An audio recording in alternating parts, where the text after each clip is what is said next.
പഴയടം എന്ന് പറഞ്ഞ ആനയടി ക്ഷേത്രത്തിലെ പ്രസിഡന്റാണ്. അതുപോലെ പിന്നെ ശാസ്താംകോട്ട ദേവസ്വം ബോർഡ് കോളേജിൽ നിന്ന് റിട്ടയർ ചെയ്ത കെമിസ്ട്രി പ്രൊഫസറാണ്. കൊല്ലം ജില്ലയിൽ ശൂരനാട് വടക്ക് ഗ്രാമപഞ്ചായത്തിലെ ഏറ്റവും മികച്ച ജൈവ കൃഷിക്കുള്ള അവാർഡ് 2022 എനിക്ക് ലഭിക്കുകയുണ്ടായി.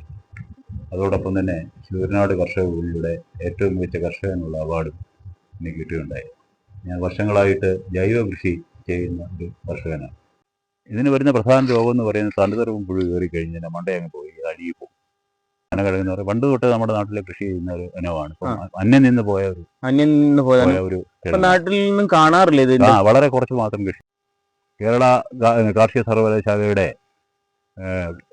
കൊല്ലം ജില്ലയിലെ സദാനന്ദപുരം ഓഫീസിൽ നിന്ന് നമുക്ക് കിട്ടിയ ചീനിക്കമ്പാണ്. ശ്രീപവിത്ര എന്ന് പറയുന്ന ഇനമാണ്. നല്ല ഈൽഡ് കിട്ടുന്ന ഒരു ഇനമാണ്. നല്ല വിജയമുള്ളതാണ്.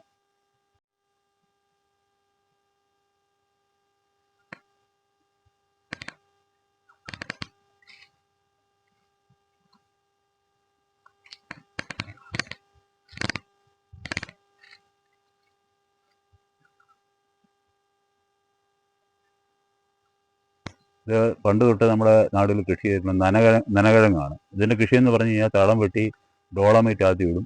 ഒരു ആഴ്ച കഴിഞ്ഞതിന് ശേഷം പിന്നെ അത് ചാണകപ്പൊടി എല്ലുപൊടി മുതലായിട്ടിട്ട് ഇത് നട്ട് കിളിച്ച് വരുമ്പോഴത്തേക്ക് ഇത് ഏറ്റം കെട്ടി പടത്തും. അതിനുശേഷം ചവറും ചാണകം എല്ലാം കൂടെ വെച്ചിട്ട് വെട്ടിയടുപ്പിച്ച് പൂന കൂട്ടി വെക്കും. ഇത് അഴുകുമ്പോഴത്തേക്ക് മാത്രമേ ഇത് കളയ്ക്കത്തുള്ളൂ.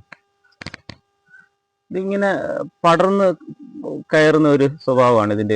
പടർത്തണം, എന്നാലേ രൂപയായി ഇത് കിട്ടത്തുള്ളൂ. ഏറ്റവും കൂടുതൽ ആരോഗ്യ ഗുണങ്ങളുള്ള ഒരു ഒരു ഒരു കിഴങ്ങ് വർഗ്ഗമാണ് നനകിഴങ്ങ്. പണ്ട് തൊട്ട് നമ്മുടെ നാട്ടിലെ കൃഷി ചെയ്യുന്ന ഒരു ഇനമാണ്. അന്യം നിന്ന് പോയ ഒരു നാട്ടിൽ നിന്നും കാണാറില്ല ഇത്. വളരെ കുറച്ച് മാത്രം കൃഷി ചെയ്യുന്നത്. സാർ, ഈ കൃഷിയിൽ നിന്ന് കർഷകർ പിന്നോട്ട് പോകാനുള്ള പ്രധാന കാരണം എന്ന് പറയുന്നത് ഇതിന് കിട്ടുന്ന വരുമാനം നമ്മൾ ചിലവാകുന്നതിനുമായിട്ട് താരതമ്യം ചെയ്യുമ്പോൾ നഷ്ടമായി. പിന്നെ ഇച്ചിരി പെൻഷനൊക്കെ കിട്ടുന്നതുകൊണ്ട് ഇതൊക്കെ ചെയ്തു പോകുന്നു. ഒരു താല്പര്യമുള്ളതുകൊണ്ട് ചെയ്യുന്നുണ്ടേ ഉള്ളത്. നമ്മൾ കണക്ക് കൂട്ടി ചെയ്യുകയാണെങ്കിൽ ഇതെല്ലാം നഷ്ടമാണ്. അതോടൊപ്പം തന്നെ ഈ അടുത്ത കാലത്തായിട്ട് ഈ നാടുകളിൽ മുഴുവൻ പന്നിയുടെ ശല്യമുണ്ട്. എന്ത് നട്ടാലും ശരി പന്നി എടുത്ത് കളയും. ഇവിടെ ഒരുപാട് കാശ് ചിലവാക്കിയിട്ടുള്ളൊരു ബൗണ്ടറിയിൽ ഇപ്പോൾ ഒരു കൊട്ടേഷൻ ഉണ്ടാക്കിയിട്ട് ചെയ്യുകയാണ്. അത് എനിക്ക് വർഷം ഇതുവരെ പന്നിയുടെ ശല്യമില്ല. ഇതിന്റെ ടേസ്റ്റ് എങ്ങനെയാണ് സാർ? ടേസ്റ്റ്, കിഴങ്ങിന്റെ ടേസ്റ്റ് നമുക്ക് പറയാൻ പ്രത്യേകിച്ച് അല്ല, മധുരമാണോ? അങ്ങനെ മധുരമില്ല. സ്റ്റാർച്ച് കൂടുതലുള്ള പുഴുങ്ങി നമ്മൾ പണ്ട് കാലത്ത് കാച്ചിലും ചേനയും കിഴങ്ങും എല്ലാം പുഴുങ്ങിയെടുക്കും. അതാണ് ആയിട്ട് നമ്മൾ ഉപയോഗിക്കുന്നതാണ്. ഇതിന്റെ ഇല വല്ല ഉപയോഗിക്കില്ല? ഇതിന്റെ ഇല ഒന്നും ഉപയോഗിക്കത്തില്ലല്ലേ? ഇല പൊഴിഞ്ഞു കഴിഞ്ഞിട്ടേ ഇത് കളയ്ക്കത്തുള്ളൂ. സാർ, ഇതിന്റെ എത്ര മാസമാണ് ഇതിന്റെ വിളവ്? ഇത് ഒരു 8 മാസം. 8 മാസം, 8-9 മാസം. ഒരു വൃശ്ചിമാസം ആകുമ്പോഴത്തേക്ക് ഇത് കളയ്ക്കാം. ഒരു തണ്ടൊക്കെ പട്ട് കഴിഞ്ഞിട്ട് ഇത് കളയ്ക്കത്തുള്ളൂ. ഇത് ഏകദേശം എത്ര മൂടിയിട്ടുണ്ട് സാർ? ഇത് ഞാൻ കുറച്ച് കൊണ്ടുവരികയാണ്. പിന്നെ പേരിന് വേണ്ടി ചെയ്യുന്നത് ഒരു 50 മൂട് കാണും.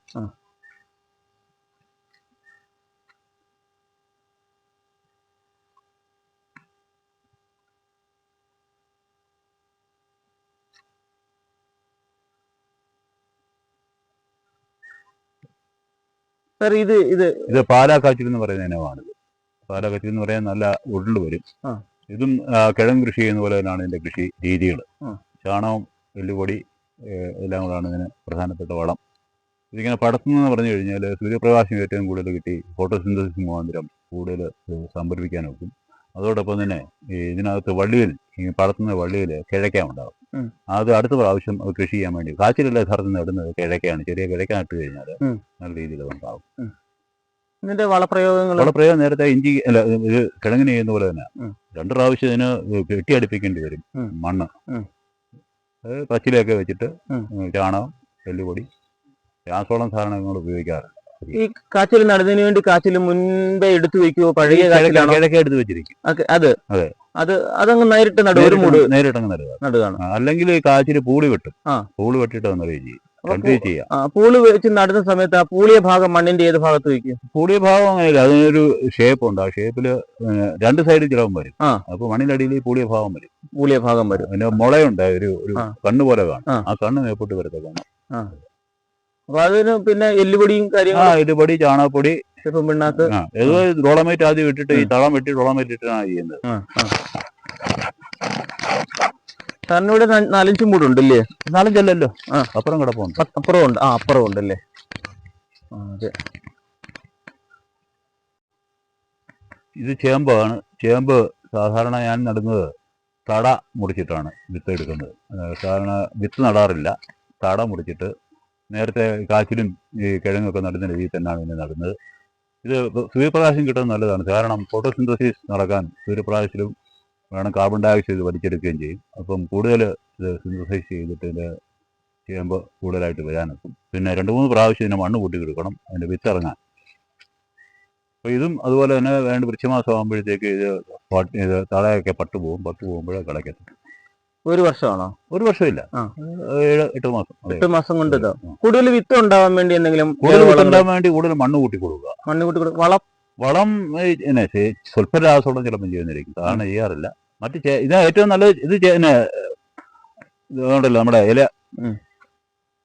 ചവറ് വെച്ച് മൂടി ഇട്ടിരിക്കുകയാണ് ഇപ്പോൾ. അപ്പൊ ഇനിയും വളം ചെയ്യേണ്ട കാര്യമില്ല. നമ്മുടെ മണ്ണിന്റെ pH മൂല്യമൊക്കെ നിയന്ത്രിക്കുന്നതിന് ടെസ്റ്റിംഗ് ഉണ്ടല്ലോ, ടെസ്റ്റിംഗ് ഉണ്ട്. അങ്ങനെ ടെസ്റ്റ് ചെയ്താണ് ഇതെല്ലാം നട്ടിരിക്കുന്നത്. ഏകദേശം ഒരു 1000 മൂടിനടുത്തുണ്ടല്ലേ സാർ? ഇല്ല, ചേമ്പോ ഇല്ല, ഒരു 200-300 ഉള്ളൂ. 200 അത്രേ ഉള്ളൂ. ഇതെല്ലാം കുറച്ചുകൊണ്ട് വരുവാന്ന് ഈ കാശ് കൊടുത്ത് ചെയ്യിക്കുന്നതിന് നഷ്ടം വരും. അതാ കർഷകർക്ക് ചിലവാക്കുന്ന അത്രയും നമുക്ക് വീട്ടിൽ കിട്ടത്തില്ല. പിന്നെ നമുക്ക് ജൈവ കൃഷി ചെയ്യുന്നത് സാറ് ചെയ്തത് കാരണം നല്ല നമ്മുടെ ഉപയോഗത്തിനും, ഞാൻ എന്റെ വീട്ടിലെ ഉപയോഗത്തിന് കൂടുതൽ മലക്കറി എടുക്കുന്നത് നല്ലതിനാണ്. കാരണം വിഷം അടിക്കുന്നില്ല. വിഷമില്ലാത്ത മലക്കറി കൂട്ടുക എന്നുള്ളതാണ്. ഞാൻ എന്റെ മക്കൾക്ക് കൊടുക്കുകയും നമ്മുടെ ബന്ധുക്കൾക്ക് കൊടുക്കുകയൊക്കെ ചെയ്യും ഈ മലക്കറി ഉണ്ടായാൽ. അപ്പൊ നമ്മുടെ വരുന്ന തലമുറക്കുണ്ടല്ലോ സാർ, അപ്പൊ നമ്മള് കുട്ടികളെ കാർഷിക വൃത്തിയിലേക്ക് കൂടുതൽ ശ്രദ്ധ പതിപ്പിക്കേണ്ട ആവശ്യമാണ്. കാരണം ഇത് ഇന്ന് അന്യം നിന്ന് പോവുകയാണ്. കർഷകർക്കും നെൽകൃഷി ഇപ്പൊ അന്യം നിന്ന് പോയി. ഇപ്പൊ ഇങ്ങനെയുള്ള ഇത് യഥാർത്ഥത്തിൽ ഇപ്പം ഈ പന്നിയുടെ ശല്യം കൊണ്ട് ഈ നാട്ടിലെ കൃഷി ഒരു 20-1 കുറഞ്ഞിട്ടുണ്ട്. ചെയ്യുന്നതെല്ലാം പന്നി എടുത്ത് കളയുകയാണ്. ഇപ്പോൾ ഇവിടെ പന്നിയിൽ നിന്ന് പ്രൊട്ടക്ട് ചെയ്യുന്നതുകൊണ്ട് മാത്രമാണ് ഇത്രയും ഞാനിപ്പം ചെയ്തത്. കഴിഞ്ഞ വർഷം ചെയ്ത മുഴുവൻ നശിപ്പിച്ചു കളഞ്ഞു.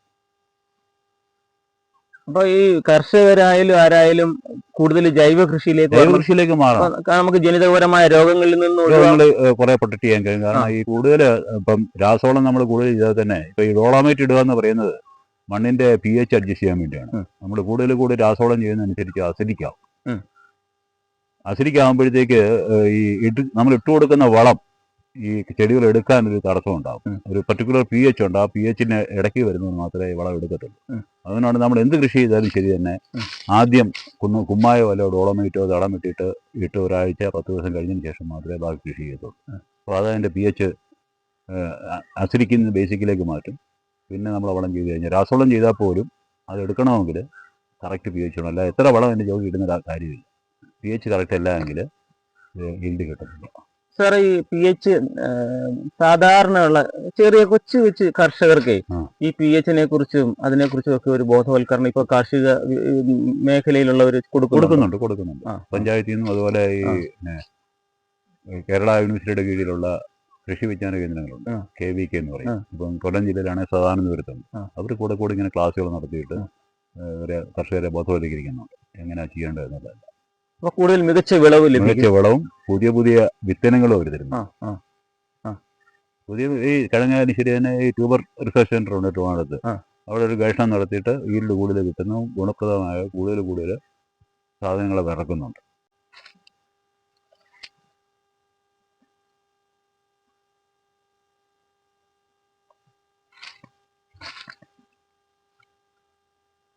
സാറേ, ഇഞ്ചി കൃഷി ചെയ്യുന്ന രീതി കഴിഞ്ഞ വർഷം കർഷകന് ഏറ്റവും പ്രയോജനപ്രദമായ ഒരു കൃഷിയായിരുന്നു ഇഞ്ചി. 60-70 രൂപ കിലോയ്ക്ക് കിടന്നത് കഴിഞ്ഞ വർഷം 280 രൂപ വരെ കിലോയ്ക്ക് കിട്ടിയിരുന്നു. ഇപ്പൊ എന്തോന്നറിയില്ല അതിന്റെ കാര്യം. പ്രധാനപ്പെട്ട ഈ വയനാടൻ ഇഞ്ചിയുടെ വരവിന്റെ കുറവുകൊണ്ടായിരിക്കാം. ഇതും ജൈവ കൃഷിയാണ്. ഇതിന് വരുന്ന പ്രധാന രോഗം എന്ന് പറയുന്നത് തണ്ടുതരവും പുഴു കയറി കഴിഞ്ഞാൽ മണ്ടയങ്ങ് പോയി അഴുകിപ്പോകും. അപ്പോൾ അതിന് ചിലപ്പോൾ ഇച്ചിരി ഈ പെസ്റ്റിസൈഡ് വല്ലതും ഉപയോഗിച്ചേ പറ്റത്തില്ല. പക്ഷെ ഞാൻ ഉപയോഗിക്കാറില്ല, അതങ്ങ് എടുത്ത് കളയത്തേ ഉള്ളൂ. അപ്പോൾ ഈ വർഷവും നല്ല രീതിയിൽ ഇഞ്ചി കൃഷി നടക്കുന്നുണ്ട്. ഇത്ര ഞാൻ കുറച്ചേ ചെയ്തുള്ളൂ. ഓരോ വർഷവും കൃഷി ചെയ്തിട്ട് കുറച്ച് കൊണ്ടുവരിക. പിന്നെ എവിടെ BFECKയുടെ ഒരു അയർ എന്ന് പറയുന്ന ഒരു വളമുണ്ട്. അയർ എന്ന് പറയുന്ന വളം 2, 4, 6 ഇങ്ങനെ ഇടവിട്ട് മാസങ്ങളിൽ ഇത് ചെയ്യണം. ഒരു 100 ഗ്രാം ചെയ്താൽ മതി. വളരെ നല്ലൊരു വളമാണ് അയർ. സാധാരണ അറിയാമെന്ന് കർഷകർക്ക് ഇത് BFECK മാത്രമേ ഞങ്ങൾ കൊടുക്കുന്നുണ്ട്. അയർ പാക്കറ്റ് 55 രൂപയുള്ളൂ. 1 കിലോ. ഒരു കിലോയുടെ പാക്കറ്റിന് 55 രൂപയുള്ളൂ.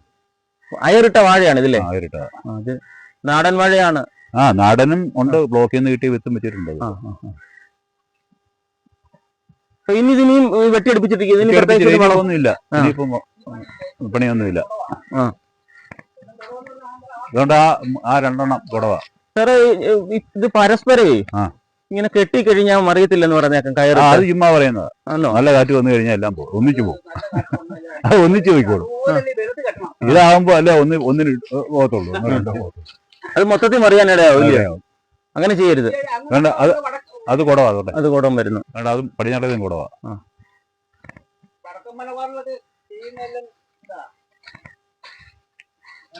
അത് 2 ദിവസത്തിനകം കുടം തള്ളും.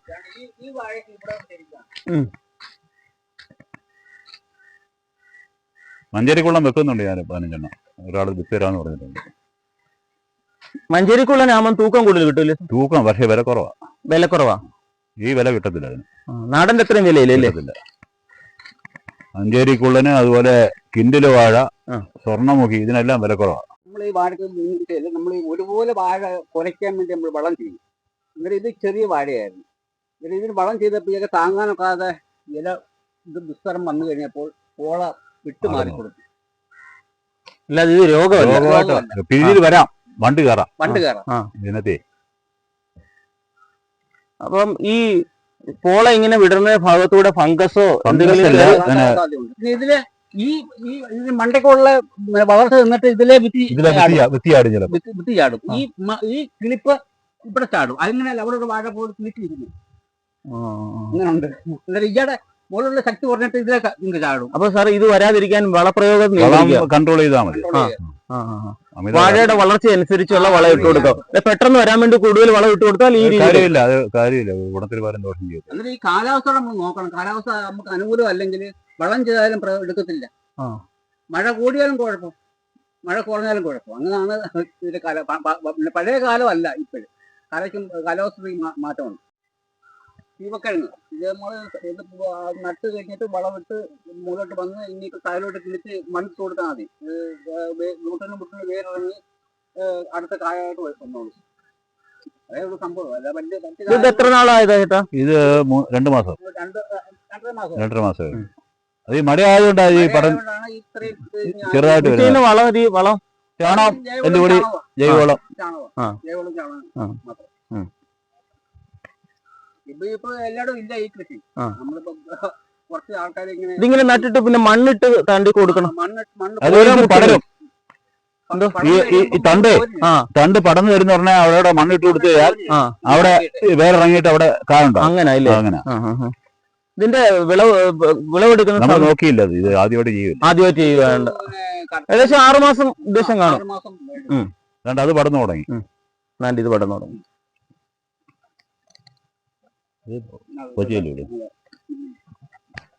മഞ്ഞളാണ് ഇതിന്റെ കൃഷി എന്ന് പറയുന്നത്. കൃഷി രീതി എന്ന് പറയുന്നത് ഇഞ്ചിയുടെ കൂട്ട് തന്നെയാണ്.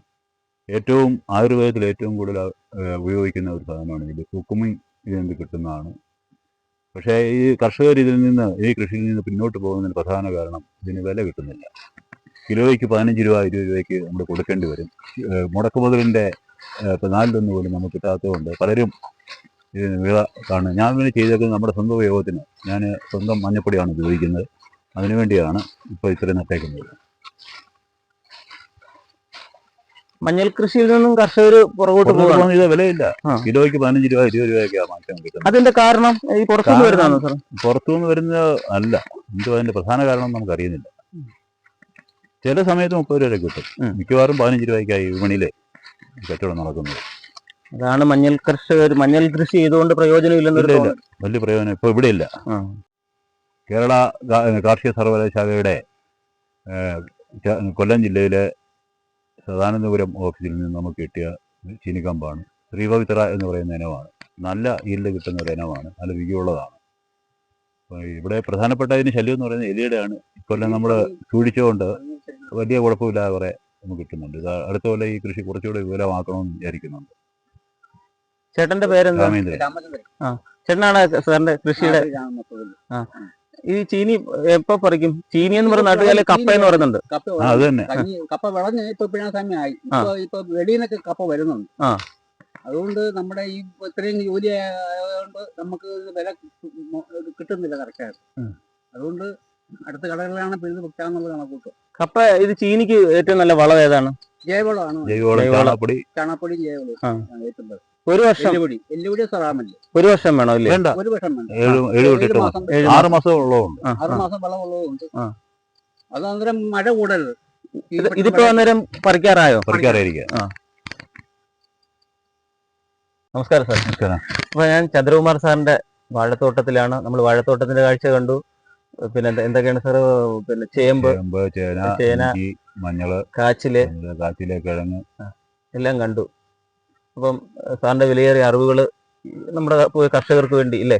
അതുപോലെ അയർ എന്ന് പറയുന്ന ഒരു വളമിട്ടത് കാരണമാണ് ഈ വാഴ ഇത്ര നാടൻ വാഴയായിട്ട് ഇത്രയും കരുത്തോടെ വരുന്നത്. അയറെന്ന് പറഞ്ഞാൽ വാഴയ്ക്കും ഉണ്ട്, അല്ലാതെ പച്ചക്കറിക്കും അയർ വരുന്നുണ്ട്. രണ്ട് രീതിയിലുള്ള. ഞാൻ ഇതിനാ കൂടുതൽ ഇടുന്നത് വാഴയ്ക്ക്. അത് ചെറിയ ഡോസ് മതി. 100 ഗ്രാം ഒരു വാഴയ്ക്ക് ഇട്ടാൽ മതി. 1 കിലോ വാങ്ങിച്ചു കഴിഞ്ഞാൽ 10 വാഴയ്ക്ക് നമുക്ക് ഇടാം. 55 രൂപയുള്ളൂ സാധാരണ വില. VAPCക്ക് അവർ പ്രൊഡ്യൂസ് ചെയ്യുന്നതാണ്. അതുപോലെ തന്നെ പഴയടം എന്ന് പറഞ്ഞ ആനേടി ക്ഷേത്രത്തിലെ പ്രസിഡന്റാണ്. അതുപോലെ പിന്നെ ശാസ്താംകോട്ട ദേവസ്വം ബോർഡ് കോളേജിൽ നിന്ന് റിട്ടയർ ചെയ്ത കെമിസ്ട്രി പ്രൊഫസറാണ്. അപ്പോൾ ഇത്രയും കാര്യങ്ങളെല്ലാം പറഞ്ഞത് വളരെ നന്ദി. പ്രേക്ഷകരെ, നിങ്ങൾക്ക് എല്ലാവർക്കും ഇഷ്ടപ്പെട്ടെന്ന് വിചാരിക്കുന്ന ഈ എൻ്റെ വീഡിയോ ഇഷ്ടപ്പെട്ടാൽ ലൈക്ക് ചെയ്യണേ, ഷെയർ ചെയ്യണേ, കമൻറ്റ് ചെയ്യണേ, സബ്സ്ക്രൈബ് ചെയ്യണേ. അതുപോലെ ഇപ്പോൾ പുതിയൊരു നോട്ടിഫിക്കേഷൻ വരുന്നുണ്ട്, ഹൈപ്പ് കൂടെ ചെയ്യണം. അപ്പോൾ എല്ലാവർക്കും ഒരിക്കൽ കൂടി നന്ദി, നമസ്കാരം.